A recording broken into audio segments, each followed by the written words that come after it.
নমস্কার বন্ধুরা, আমার বেঙ্গলি হাউস লাইফে তোমাদের অনেক অনেক স্বাগত জানাচ্ছি। আশা করি তোমরা সকলে ভালো আছো। আজ আমার ব্লগটা আমি এখন থেকে শুরু করছি। আর আজকে অলরেডি অনেকটাই দেরি হয়ে গেছে, কারণ এই কয়দিন তো দেখতেই পেরেছো বাড়িতে পুজো ছিল, তারপরে বোনরাও ছিল, আত্মীয় স্বজন ছিল, তার কারণে কয়েকদিন ধরে সময়টা পাচ্ছি না আর ব্লগটা ঠিকঠাক করে করতেও পারছি না। ভিডিওটা দেখতে থাকো। আর অলরেডি তো অনেকটাই দেরি হয়ে গেছে, প্রায় 12টা বেজে গেছে, তার কারণে রান্নাটা তাড়াতাড়ি করে সেরে নিই। আর আজ আমি কী বলতো, কোনো দিন পারি কি না পারি জানি না, কিন্তু আজ আমি দিনটা শুরু করি আমার শাশুড়ি মাকে নমস্কার করে। আর যেহেতু আমার বড় মা বাবা কেউই থাকে না পাশে, মা তো নেই, তোমাদেরকে সবই আস্তে আস্তে বলবো, সবই জানতে পারবে। আর তার কারণে আর চলো তাহলে এখন আগে রান্নাটা সেরে নিই, তারপরে আবার আসছি তোমাদের সঙ্গে, পরে কথা বলছি। এই দেখো বন্ধুরা, সমস্ত কিছু গুছিয়ে নিয়ে রান্নাঘরে চলে এসেছি রান্না করতে। এখানে কড়াই বসিয়ে দিয়েছি, কড়াইটা গরম হয়ে গেছে, দিয়ে দিচ্ছি তেল। তেলটাও গরম হয়ে গেছে, আমি এবার মাছগুলো ভেজে নেব।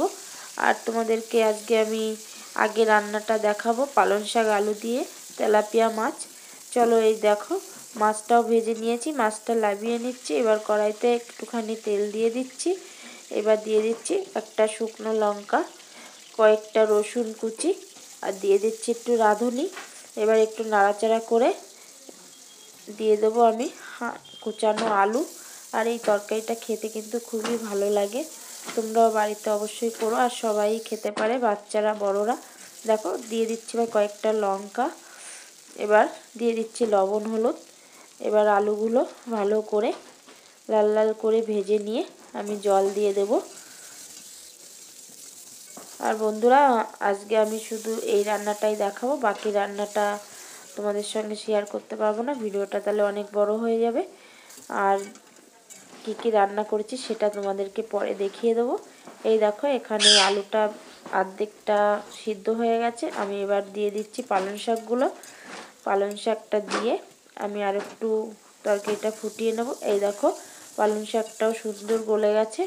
এবার দিয়ে দিচ্ছি আমি মাছগুলো, আমি এবার একটুখানি সামান্য ঢেকে দেব। আমি এই দেখো ঢাকনা দিয়ে দিয়েছি, এবার রেডি হয়ে গেছে। দেখো ঢাকনাটা খুলে রেডি হয়ে গেল তরকারি, আজকে পালং শাক তেলাপিয়া মাছ দিয়ে। এটা খেতে খুবই ভালো লাগে। আর বন্ধুরা, বাকি রান্নাগুলো আর তোমাদেরকে দেখাতে পারলাম না, আমি চলো দেখাই কি কি রান্না করেছি। এই দেখো আজকে রান্না করেছি, এখানে উচ্ছে আলু ভাজা আছে, আছে চাটনি, পাঁপড়, আর আছে মিষ্টি, আর মাংস তো আছে সাথে। চলো তাহলে এখন খাওয়া দাওয়া করে নিই, পরে আবার আসছি, কথা বলছি। বন্ধুরা, সেই তোমাদেরকে দুপুরে কথা বলেছিলাম তোমাদের সঙ্গে, আর সেই কথা বলা হয়নি। তারপরে কি বলতো, খাওয়া দাওয়া করে ক্লান্ত, কদিন ধরে তো এমনি প্রচণ্ড কাজের চাপ পড়েছে, আর বাড়িতে যেহেতু বোনেরা আছে, আর দেখো মেজো বোন চলে গেছে, ছোট বোন আছে। আর খাওয়া দাওয়া কী করলাম সেটা তো তোমাদেরকে দেখালাম, আর যেটা তোমাদের বলতে সকাল থেকে বলবো বলা হয়নি, এই দেখো তোমরা এটা দেখলে বুঝতে পারবে। বন্ধুরা, এই যে দেখতে দেখতে 18টা বছর পার করে এলাম, সুখ দুঃখে দুজনে একই সাথে কাটিয়ে দিলাম। আজ আমাদের 18তম বিবাহ বার্ষিকী, হ্যাপি অ্যানিভার্সারি। আর কি বলবো, প্রত্যেক বছর একাই কাটাতে হয় এই দিনটা। এই দেখো আমাদের বিয়ের ছবি, তোমরা চিনতে পারছো কিনা অবশ্যই কমেন্টে জানিও, আর কেমন লাগলো সেটা অবশ্যই বলো। এই দেখো এটা বিয়ের ছবি, আর কিছু ছবি আছে তোমাদেরকে দেখাচ্ছি। এই দেখো এটা হচ্ছে বিয়ের আগে, আর এই দেখো এটা বিয়ের 3 দিনের মাথায় তুলেছিলাম। তা তখন তো হট করে ফটো দিত না, দিনের দিন দিয়েছে, তা বলেছিল সাদা কালো দেবো, কালার করলে 1 সপ্তাহ লাগবে, তাই সাদা কালোই তুলেছিলাম, যেহেতু বাবা নিয়ে যাবে তার কারণে।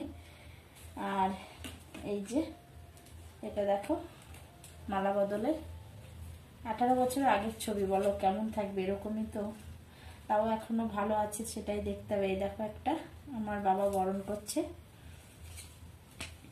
আর এই দেখো এটা প্রথম আমার মেয়েকে নিয়ে স্টুডিওতে তোলা, মানে আমরা তুলেছি কিন্তু মেয়ের সঙ্গে প্রথম, তখন তো ফোন ছিল না। এই দেখো, আর কি বলতো এখনকার দুজনের ছবি যে তোমাদেরকে দেখাবো সেটা দেখানো যাবে না, কারণ আমাদের একটা ফোন ছিল, সেই ফোনটা নষ্ট হয়ে গেছে, ওর ভিতরে সব আমাদের ফটো ছিল। আর এখন তো অলরেডি 4 বছর ধরে একসঙ্গে তোলা হচ্ছে না, 2 বছর আগে তুলেছিলাম, সেই ফটোগুলো ছিল সেই ফোনটাই, কিন্তু সেই ফোনটা এখন দোকানে দেওয়া হয়েছে, দোকান থেকে ঠিক করবে, কিন্তু ঠিক করে দিচ্ছে না, কবে দেবে জানি না। তাহলে বন্ধুরা তোমাদেরকে তো দেখালাম, আর প্রত্যেক বছর এই দিনটা আমরা নিজেরাই বাড়িতে, মা, আমি, মেয়ে, এখন তো বাবিনও আছে, আমরা এই একই সাথে একটু কিছু রান্না বান্না করে খাওয়া দাওয়া করি। আর বন্ধুরা তোমরা তো জানো না, মানে তোমাদের দাদা ভাইকে তো আমার কোনো ভিডিওতেই দেখতে পাও না, আর আমি কোনোদিন বলেও নি, আস্তে আস্তে সবই জানতে পারবে। কোথায় থাকে, বাড়িতে তো থাকে না, 2 বছর পরে আসে, 3 মাসের ছুটিতে আবার চলে যায়, তার কারণে তোমার দাদা ভাইকে তোমরা দেখতে পাও না। আমরাই শুধু, আমি, মা, আমার মেয়ে আর ছেলেকেই তো, মেয়ে তো ক্যামেরার সামনে কোনোদিনই আসে না, কারণ মেয়ে ভিডিও করে, আর বাবিন আর আমি দুজনকেই তোমরা দেখতে পাও।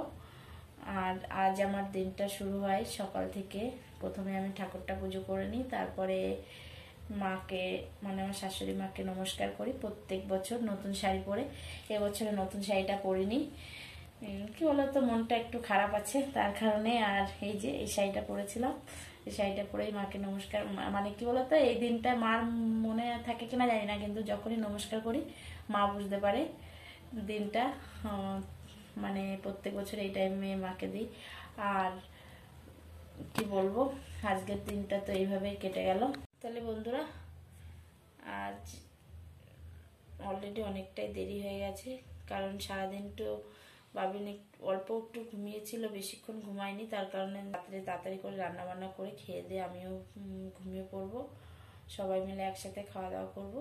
তাহলে বন্ধুরা আজকের মতন ভিডিওটা আমি এখানেই শেষ করছি, আবার কালকে নতুন একটা ব্লগ নিয়ে আসবো। তাহলে আজকের মতন টাটা, বাই বাই।